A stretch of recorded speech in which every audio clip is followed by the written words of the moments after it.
C'est bon? Voilà. Parfait. Alors, vous connaissez le mot de la biche qui dit « Je vais dire quelques mots avant de prendre la parole ».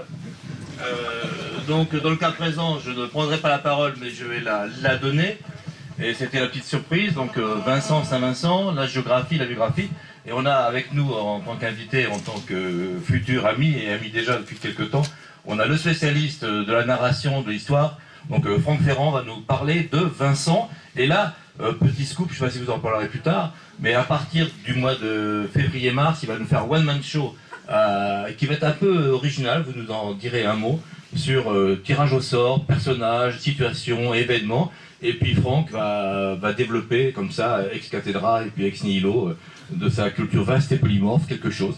Donc là, on l'entraîne un petit peu, donc ne remerciez pas les gens de Pouilly, mais ça nous fait plaisir. Donc vous allez nous parler de Vincent, et pourquoi c'est Vincent, à travers votre expérience et votre culture. Merci. Merci beaucoup Marc. Il est très beau votre Saint-Vincent, mais en vous voyant tout à l'heure clouer cette médaille sur son manteau, je me suis dit que c'était un supplice de plus pour lui, car ce que l'on a retenu de Saint-Vincent, c'est évidemment d'abord, essentiellement, son supplice. Il avait 22 ans quand il est mort, ce Saint-Vincent, et il était diacre, figurez-vous. C'est-à-dire qu'en fait, il était né à Saragosse, on est en Espagne, et il a eu la très mauvaise idée de naître sous le règne de Dioclétien. Et vous savez peut-être qu'au tournant du siècle, pendant cette période du règne de Dioclétien, qui est le dernier des grands empereurs romains, qui est le dernier empereur qui a surrégné sur Rome à travers, en répartissant les pouvoirs. Mais je ne vais pas entrer dans l'histoire du règne de Dioclétien. Il se trouve que cet empereur a particulièrement persécuté les chrétiens. Et l'une des régions où ces pauvres chrétiens ont été le plus martyrisés, c'était l'Espagne. Et donc le pauvre, lui, était né à Saragosse. Il était devenu le diacre d'un évêque qui s'appelait Valère. Or, Valère essayait, à cette époque-là, bien entendu, d'évangéliser les Espagnes, comme on disait. Et Valère était âgé. Le temps passant, il perdait un peu, un petit peu la mémoire, et il parlait de moins en moins bien, et il avait pris l'habitude de donner la parole à un tout jeune diacre qui avait 16, 17 ans, qui était d'une fougue, qui était d'une foi extraordinairement communicative et qui devenait en quelque sorte une sorte de vice-évêque. Et bien entendu, lorsque le préfet romain a eu connaissance de l'existence de ce tout jeune prédicateur, il l'a fait venir à Valence et il l'a jugé. Alors le préfet en question, il s'appelle Datien. Selon les sources, il est proconsul, procurateur, gouverneur, préfet, peu importe. Jacques de Voragine, dans sa légende dorée, nous le présente comme proconsul romain.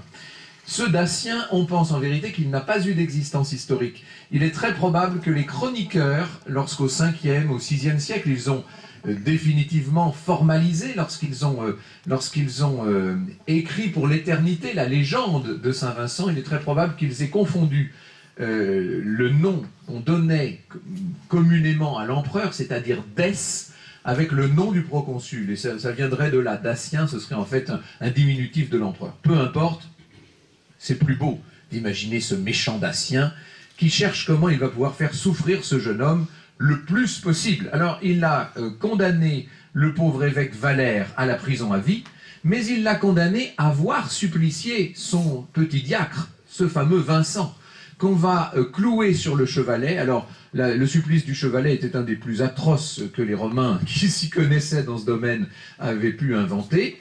Le pauvre Vincent va passer par tous les supplices possibles, l'étirement, les ongles de fer, donc vous imaginez, on l'écorche d'une certaine manière, et puis ensuite les plaques brûlantes, c'est-à-dire qu'on va le brûler petit à petit. Enfin, c'est un supplice qui n'en finit pas, qui dure 2 jours, et le soir du 22 janvier, c'est pour ça qu'on célèbre bien sûr la Saint-Vincent le 22 janvier, il est quasiment mourant. On le détache de son chevalet et on le jette dans un cul de basse-fosse, non sans avoir pris le soin au préalable de garnir tout le fond du cachot de tesselles et de morceaux de verre, pour que ce soit plus douloureux, bien entendu. Et l'on dit, et ça c'est la légende dorée, bien sûr, c'est Voragine, on dit à ce moment-là que les anges sont descendus du ciel, qu'ils ont enveloppé Vincent et qu'ils l'ont couronné, puisque c'était le couronnement des martyrs, bien entendu. Alors, ce Vincent... le procurateur avait donné l'ordre que son corps soit cousu dans un sac de cuir, qu'il soit jeté à la mer. Ce sont donc des marins qui l'ont emmené au large, sauf qu'avant même que les marins n'aient fait retour sur le rivage, le corps de Vincent était de retour. Il était sans trace, dit-on, des tortures terribles qu'il avait subies pendant 48 heures, et une femme d'un village voisin avait eu en apparition ce Vincent, et c'est cette apparition qui l'avait guidé vers l'endroit du rivage où son corps était arrivé. Alors, à ce moment-là, le proconsul décide qu'on va abandonner le corps de Vincent aux bêtes sauvages, on le laisse comme ça sur les grèves, sur les rivages, sauf que 2 corbeaux vont tourner autour du corps, non pas du tout pour l'abîmer, mais au contraire pour le protéger, pour le défendre de toutes les attaques des bêtes sauvages. Et donc, on dit que ces corbeaux, en quelque sorte, étaient bien sûr les envoyés du ciel pour protéger Vincent, qui peu à peu, les marées aidant, va être enseveli dans le sable. Il sera plus tard inventé dans le langage du martyrologe, ça veut dire qu'on va retrouver son corps. Ce corps va être transféré au Portugal. Alors il y a 5 endroits au Portugal qui prétendent avoir accueilli le corps de Saint Vincent à la fin du IVe siècle. Et puis, alors entre parenthèses, c'est la raison pour laquelle Vincent est le patron des navigateurs portugais. Pas de tous les navigateurs du monde, mais des navigateurs portugais. Et quand vous savez à quel point les navigateurs portugais ont fait littéralement la conquête du monde, vous voyez, à partir d'Henri le navigateur, vous voyez à quel point ce Vincent a joué un rôle important dans l'histoire. Et puis, en tout début du VIe siècle, un de nos rois mérovingiens, qui s'appelle Childebert, va rapporter en France une relique de Saint Vincent. C'est son étole qu'il a ramenée de Saragosse.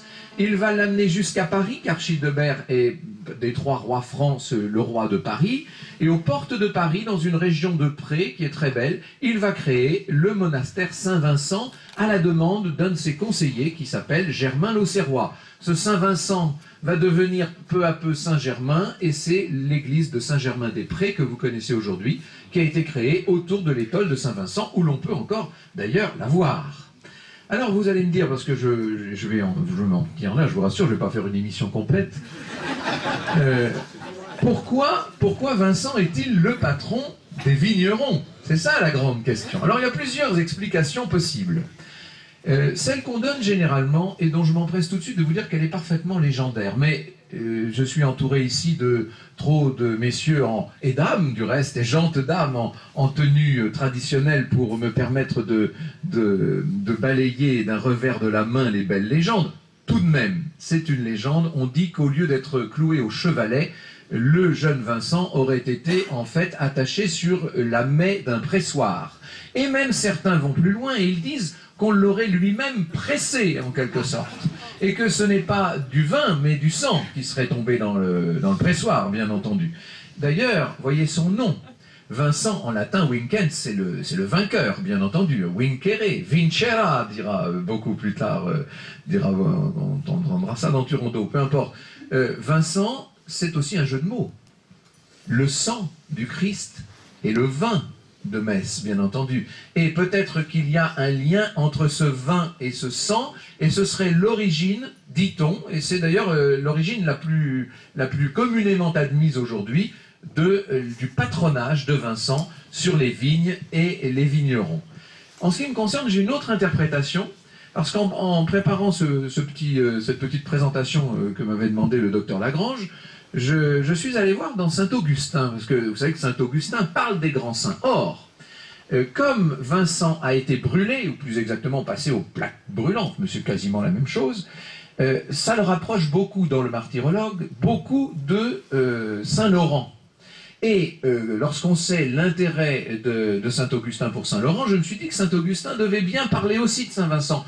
Et de fait, Saint-Augustin parle de Saint-Vincent. Et il dit qu'au moment de son supplice, et là je vous donne la citation exacte de Saint-Augustin, « Enivré de ce vin pur et chaste, il subit les tortures et fut vainqueur de son tyran. » nous dit-il, vainqueur avec le jeu de mots sur Vincent, bien entendu. « Enivré de ce vin pur et chaste ». Eh bien, je pense que c'est dans la phrase de Saint-Augustin, c'est dans cette origine en quelque sorte énologique et sainte et hagiographique que figure l'origine de ce patronage de Saint-Vincent que vous pouvez admirer là avec ses cèpes, ses vignes. Ça serpe souvent, je ne sais pas s'il y a une serpe là. Oui, voilà, etc. Enfin, tous les attributs du vigneron, bien entendu. Donc, vous voyez que ce pauvre diacre espagnol a été un peu tiré à U et à Dia. L'essentiel, c'est qu'à tous, il nous porte chance. Merci beaucoup.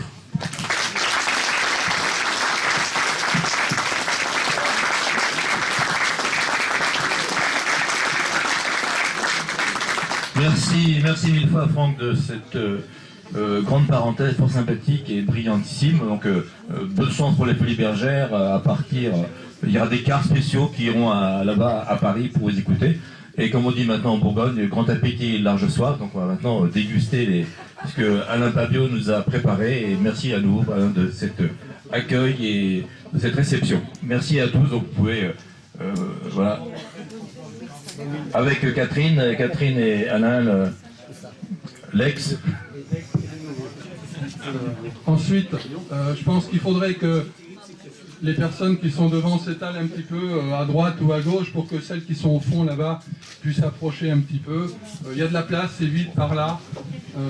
N'hésitez pas à avancer. Et il y a aussi une table avec des verres par là, rassurez-vous.